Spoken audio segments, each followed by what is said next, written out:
नमस्कार। मेरा नाम राघवेंद्र प्रताप सिंह है। मैं पेशे से एक रंगकर्मी हूँ और पिछले 1.5 साल से मैं एक फ़ेलोशिप पर काम कर रहा हूँ जिसमें अवधी लोक कहानियाँ और लोकगीतों का दस्तावेजीकरण है। उन लोकगीतों और लोक कहानियों को मैं उसी भाषा में हम लिख लेते हैं और उसी के तहत शोध कर रहे हैं।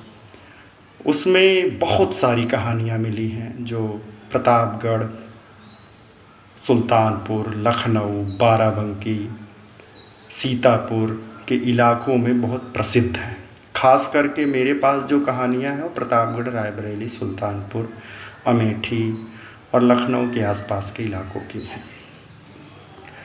उन कहानियों में हमारा सामाजिक सच भी है।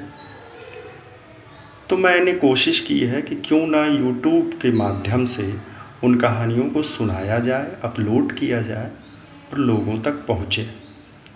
छोटी सी कोशिश है। तो इसी के तहत एक कहानी और लेकर आए हैं। इस कहानी का नाम है अपनी अपनी कर्म, अपना अपना किस्मत। तो कहानी यूँ शुरू होती है।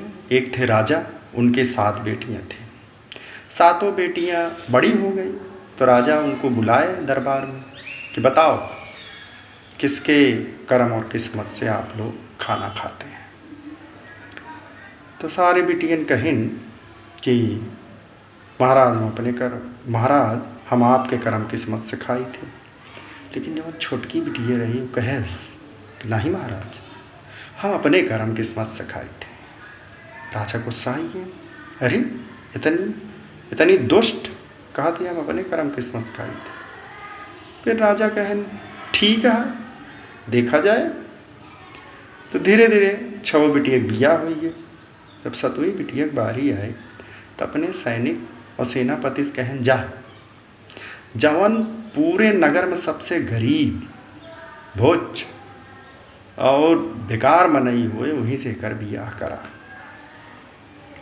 तो देखें सारे सैनिक सेनापति पूरे नगर में क्यों ना मिला, हार बार के जंगले कोढ़ी गए। तो देखा तहाँ जंगले में कोढ़ी लंगड़ा गदहा लेहे लकड़ी तोड़त रहा और वही लकड़ी से अपन जिंदगी चलावे। सैनिक कहन अभी ऐसी निक मनई न मिले जो राजा कहन। तो ओका लिया आइए, वो डरा आइए, हमें जान हम जंगल एक लकड़ी तोड़ी थी, यही कारण जो नहाइए हमका लिया जाता है। राजा सजा दी है भाई, लेकिन डर के मारा गा राजा की बात के डरे। राजा बुलाएं यहाँ। तो राजा कहें कि ऐसी पहले कुछ बोला है, वो गिड़गिड़ा जा। कह राजा हम लकड़ी ना तोड़े, हम न तोड़, अब भाग जा। कह न रहे तो का हम डांटे मारे बिना ना बुलाए ही तुम्हारे बेटिया के साथे बिया कर पाया। वो तो घबरा गया। तब सैनिक सेनापति जितना रहन करे तोर कोढ़ी के राजा के बिटिया मिलता है, का करे परेशान है, कैले बिया। तो भाई कोढ़ियो प्रसन्न होगी। वो कहे कि ठीक है हम बिया करब। बिया भा 1 रुपया बर इच्छा दे के बिया कहन राजा बिना कुछ लेहे देहे बिटिया विदा कह देहन और उन्हन कहारे से कहन डोली उठाए को ही जंगली कोरी इनका विदा कह दे, छोड़ के आवा। अब देखे तो कैसे अपने किस्मत से खा पिए थे। यहर पहुँचिन। अब कोढ़िया बेचारू कौन तरह लकड़ी लुकड़ी तोड़ के जवन दाल चावल रहा, खिचड़ी मिचड़ी बनी, राजकुमारी खावे ना आए भाई। कोढ़ी बैठा रहे, कहे अब देखा खाए पिए ना खाबू पबू तो काम कैसे चले। मेहरा रुआ रोवे लागे, बहु रोवत रहे। पिता हो गए इस बदला, लेकिन उनका भगवान पर भरोसा रहा।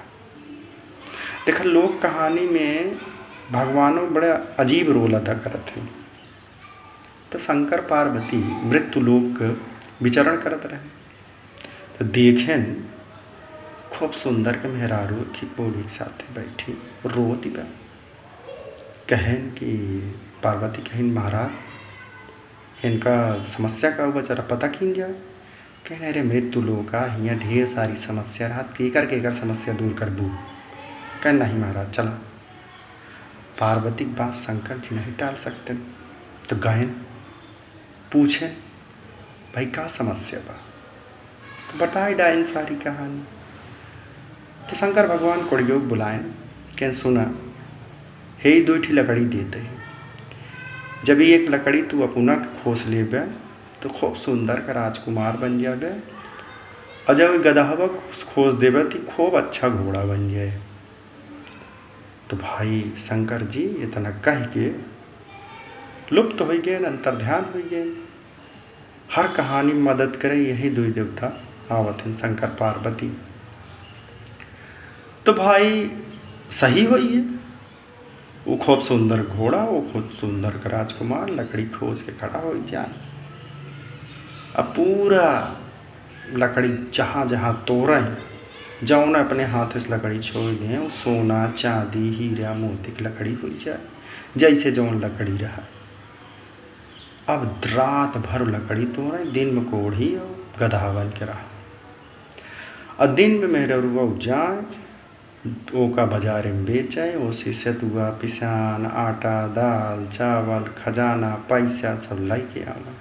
धीरे धीरे इतना पैसा हो गया कि उसी अपन घर बनवावे लागे। घर बन गया, खूब बड़ा का राजमहल खड़ा हो गया, जंगल में मंगल हो गया, राजा के न्याय पूरा महल तैयार था।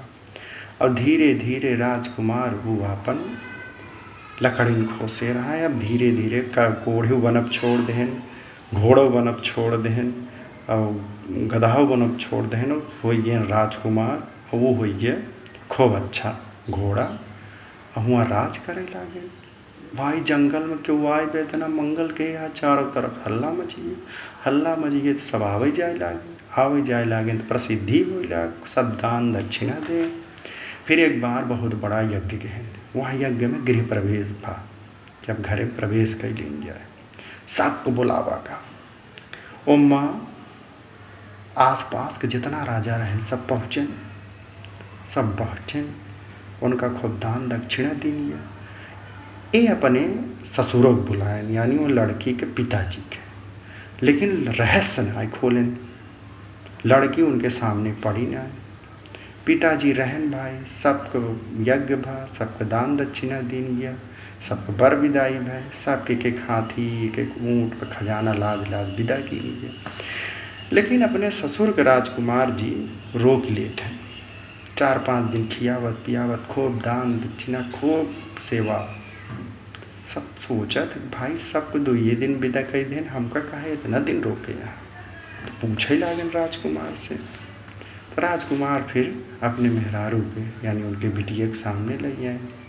बिटिया के देखते राजा समझ गए कि सही कहा, तो हर आदमी अपने कर्म किस्मत से खाता है। राजा माफ़ी मांगे लागन उनके साथ जो दुर्व्यवहार कह रहे हैं। तो बिटिया कहे हमसे हाथ न जोड़ा, हम तो आपकी बिटिया ही, लेकिन ये बात सही है, सब अपने कर्म किस्मत से खाते। ये कहानी हमें इसलिए अच्छी लगती है कि किस्मत शब्द का प्रयोग ज़रूर हुआ है इसमें, लेकिन जो मूल बिंदु है वो कर्म, यानी हर व्यक्ति अपने आप में विशेष है। उसके जीवन में क्या उसकी उपलब्धि होने वाली है, तो कोई माता पिता या कोई व्यक्ति उसे नियंत्रित नहीं कर सकता। और ये लोक संवेदना में है, ये लोक चेतना में ये बात है, हर व्यक्ति के अपनी कर्म किस्मत होती है, अपने कर्म से ही अर्जित चीज़ें उसके जीवन में काम आती हैं।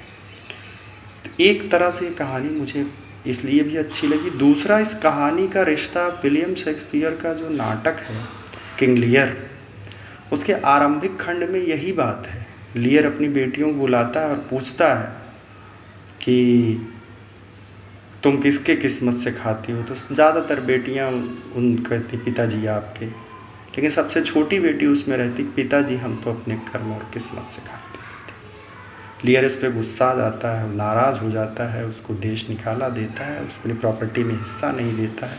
लेकिन अंत में वही बेटी उनके काम आती है। उसकी एक लंबी कथा है। हालांकि किंग लियर की जो कथा है वो कहते हैं लोग कि वो ब्रिटेन के राजघराने की कथा है, लेकिन एक तरह से लोक स्तर पर लोक संवेदना में यह कथा यूनिवर्सलाइज है।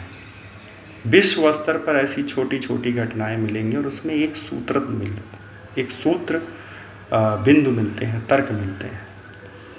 तो ये कहानी आप लोगों को पसंद आएगी और मैं आशा करता हूँ कि आप ये यूट्यूब चैनल सब्सक्राइब करेंगे, ताकि जब भी मैं कोई कहानी अपलोड करूँ तो आपको मिले, आप सुने और ज़्यादा से ज़्यादा लोगों को शेयर करें, भेजें।